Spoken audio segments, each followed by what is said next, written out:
తెలంగాణ తెచ్చిన party BRS పార్టీలో మహిళలకి ఎలాంటి ఇంపార్టెన్స్ లేదు. ఉద్యమ మహిళలకి ఎలాంటి ఇంపార్టెన్స్ లేదు, ప్రయారిటీ లేదు, వాళ్ళకి అసలు పైకి రానివ్వట్లేదు, ఎలాంటి ఛాన్స్ ఇవ్వట్లేదు అంటున్నారు. సో అసలు మహిళలకి ఎలాంటి ఇంపార్టెన్స్ లేదా అసలు బీఆర్ఎస్ పార్టీలో?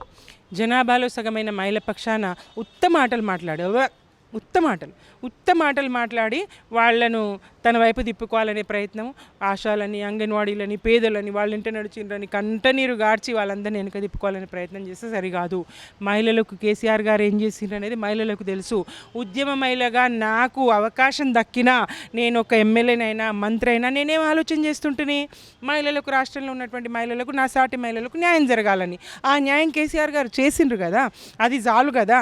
వ్యక్తిగా నాకేం జరిగిందనేది కాదండి, మహిళలకేం జరిగిందనేదే ప్రాధాన్యత అంశము. అదే ప్రధానం మాకు, అదే ముఖ్యం మాకు.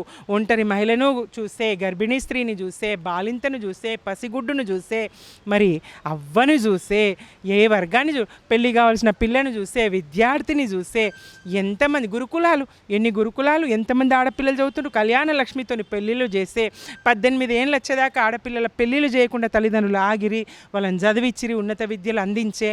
ఇట్లా కేసీఆర్ గారు మహిళలకు ఎంత చేయాలో అంత చేసిండ్రు. అది కదా మాకు తృప్తినిచ్చేది.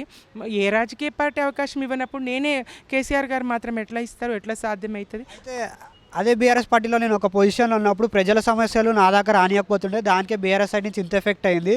సో దానికే నేను ప్రజాబాట ఎంచుకున్నాను అని అంటున్నారు. దాని గురించి ఏమంటారు? మరి కవిత గారి దగ్గర వరకు వెళ్ళకపోతుండే ప్రజల సమస్యలు ఆమెనే చెప్పింది కదా, అంగన్వాడీలు వచ్చిండ్రు, ఆశలు వచ్చిండ్రు, పేదలు వచ్చిండ్రు, సమస్యలు ఉన్నోళ్ళు వచ్చిండ్రు, నేను కేసీఆర్ గారితో మాట్లాడగలిగినాను తనే చెప్పిండ్రు.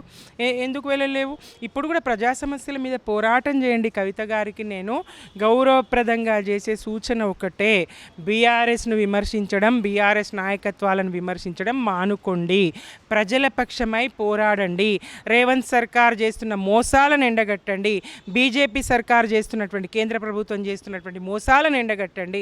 ప్రజల పక్షమై నిలబడండి. ప్రజలు మీకు నాయకత్వాన్ని అప్పగిస్తారు.